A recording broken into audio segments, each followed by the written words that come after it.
मित्रों, चाहे रामायण हो या महाभारत, ये दोनों ऐसे ग्रंथ हैं जिनके बारे में जितनी भी जानकारी इकट्ठी की जाए वह कम ही लगती है। ये इतने विशाल ग्रंथ हैं कि इनमें प्रत्येक पात्र से जुड़ी अनेक कथाएं मिलती हैं। ऐसे में आज के इस वीडियो में हम जानने का प्रयास करेंगे कि जब राम, लक्ष्मण और सीता वनवास पर गए थे तब उर्मिला ने 14 वर्षों तक क्या किया था। चलिए जानते हैं। पौराणिक कथाओं के अनुसार मिथिला के राजा जनक और रानी सुनैना की पुत्री उर्मिला नाग लक्ष्मी का अवतार थी। उनकी 2 संतानें थी, अंगद और चंद्रकेतु।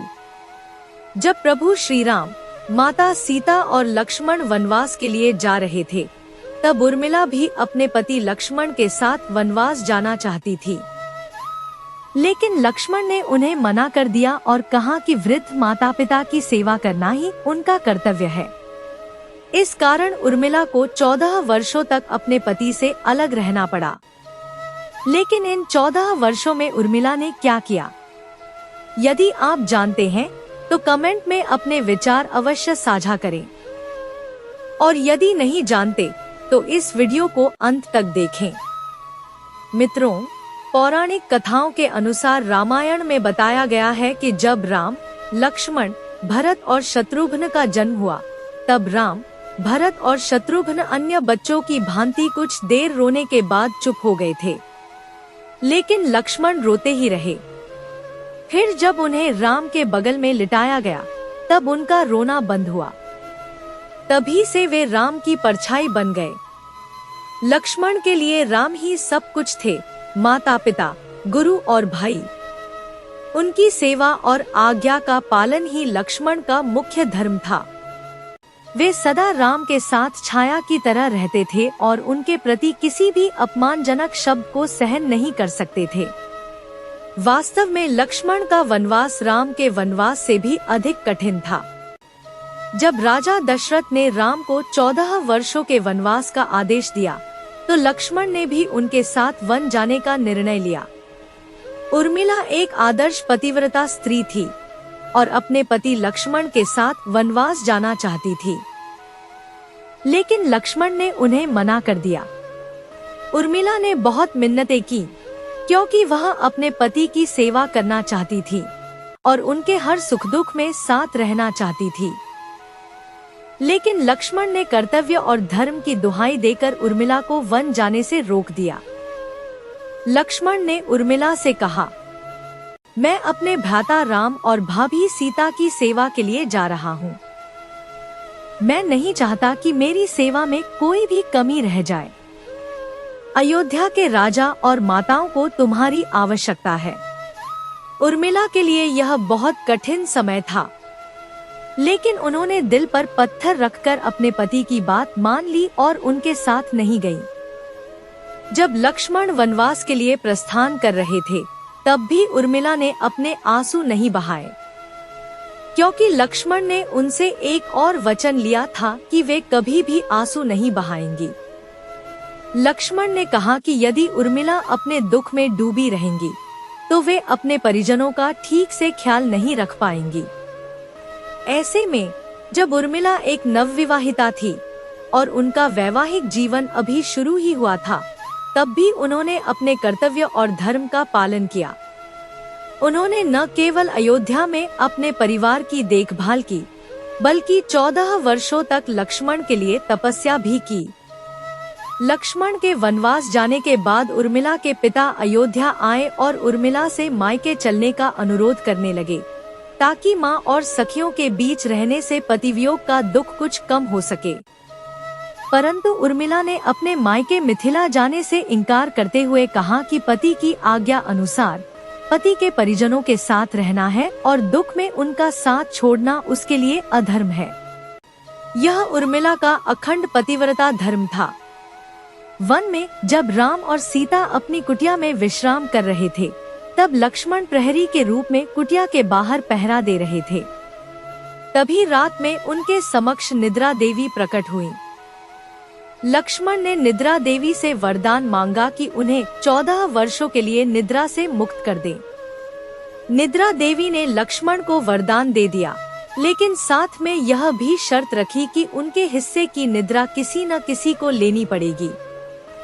जब लक्ष्मण ने निद्रा देवी से निवेदन किया कि उनके हिस्से की निद्रा उनकी पत्नी उर्मिला को दे दी जाए, तो निद्रा देवी ने इसे स्वीकार कर लिया। कहा जाता है कि इस वरदान के कारण ही उर्मिला 14 वर्षों तक सोती रही और लक्ष्मण निरंतर जागते रहे।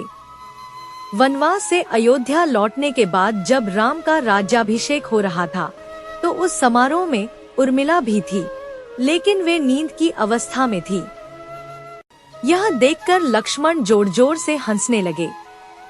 यह देखकर वहां मौजूद सभी लोग दंग रह गए। तब लक्ष्मण ने बताया कि उर्मिला अब भी निद्रा में है और जब मैं उबासी लूंगा तभी उनकी नींद टूटेगी। यह सुनकर सभी लोग हंसने लगे, लेकिन उर्मिला आहत होकर वहां से चली गई। रामायण के एक रोचक प्रसंग के अनुसार जब लक्ष्मण वनवास से लौटकर पत्नी के कक्ष में गए, तो उर्मिला भयभीत हो गईं और उन्हें पहचानने से इनकार कर दिया। इसका कारण था कि उर्मिला 14 वर्षों तक निद्रा में थी और इतने वर्षों तक उन्होंने लक्ष्मण को देखा भी नहीं था। रावण के वध के बाद श्री राम, सीता और लक्ष्मण वापस अयोध्या लौट आए और वहां प्रभु श्री राम के राज्याभिषेक की तैयारियां होने लगी। उस समय लक्ष्मण जोर जोर से हंसने लगे। जब लक्ष्मण से इस हंसी का कारण पूछा गया, तो उन्होंने कहा, सारी उम्र मैंने इस घड़ी का इंतजार किया था कि मैं श्री राम का राजतिलक होते हुए देखूंगा, लेकिन अब मुझे निद्रा देवी को दिया गया वचन पूरा करना होगा, जो मैंने वनवास जाने से पहले दिया था। दरअसल निद्रा देवी से उन्होंने कहा था कि वे 14 वर्षों तक उन्हें परेशान नहीं करेंगी और उनकी पत्नी उर्मिला उनके स्थान पर सोएंगी। निद्रा देवी ने यह शर्त पर स्वीकार किया था कि जैसे ही लक्ष्मण अयोध्या लौटेंगे, उर्मिला की नींद टूट जाएगी और लक्ष्मण को सोना होगा। अब लक्ष्मण इस बात पर हंस रहे थे कि अब उन्हें सोना होगा और वे श्री राम का राजतिलक नहीं देख पाएंगे। उनके स्थान पर उर्मिला ने यह रस्म देखी थी। लक्ष्मण और उर्मिला के 2 पुत्र थे, अंगद और चंद्रकेतु। इनके अलावा सोमदत्त नामक एक और पुत्र उत्पन्न हुआ। अंगद ने अंगदपुरी तथा चंद्रकेतु ने चंद्रकांतापुरी की स्थापना की थी। उर्मिला के पतिव्रता धर्म का बल। रामायण की एक अन्य कथा के अनुसार लक्ष्मण जी की विजय का मुख्य कारण उर्मिला का पतिव्रता धर्म था। मेघनाद के वध के बाद उसका सिर श्रीराम के युद्ध शिविर में रखा गया था। वहां उसकी पत्नी सुलोचना उसे लेने आई। पति का शीश देखते ही सुलोचना अत्यधिक द्रवित हो गई और रोने लगी। रोते रोते उन्होंने अपने पास खड़े लक्ष्मण की ओर देखा और कहा, सुमित्रा नंदन, तुम भूलकर भी गर्व मत करना कि मेघनाद का वध तुमने किया। मेघनाद को धराशायी करने की शक्ति इस संसार में किसी के पास नहीं थी। यह पतिव्रता नारियों के भाग्य का प्रभाव था।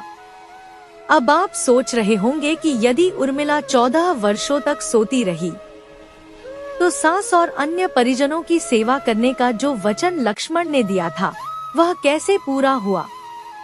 उर्मिला की दिव्य शक्ति। उत्तर यह है कि माता सीता ने उर्मिला को एक वरदान दिया था।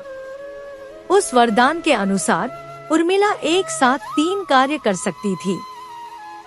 इस प्रकार उर्मिला ने एक ही समय में निद्रा भी पूरी की, परिवार की सेवा भी की और अपने पतिव्रता धर्म का पालन भी किया। लक्ष्मण ने माता पिता की सेवा के लिए उर्मिला को अकेला छोड़ना उचित समझा। उन्हें पता था कि जब वे वनवास जाएंगे तो उनके माता पिता को इसका गहरा सदमा लगेगा। इसलिए लक्ष्मण ने माँ बाप को सहारा देने और उनकी देखभाल के लिए उर्मिला को अयोध्या में छोड़ दिया।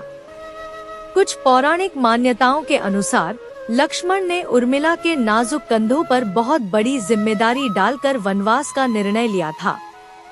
हर नवविवाहिता अपने पति के साथ सुखद दाम्पत्य जीवन बिताना चाहती है, लेकिन उर्मिला के नसीब में ये सुखद क्षण नहीं थे। उर्मिला अपने पति से 1-2 नहीं, बल्कि पूरे 14 वर्षों तक अलग रहीं। क्या किसी नवविवाहिता के लिए इससे बड़ा त्याग और बलिदान हो सकता है? उर्मिला त्याग, बलिदान और समर्पण की देवी।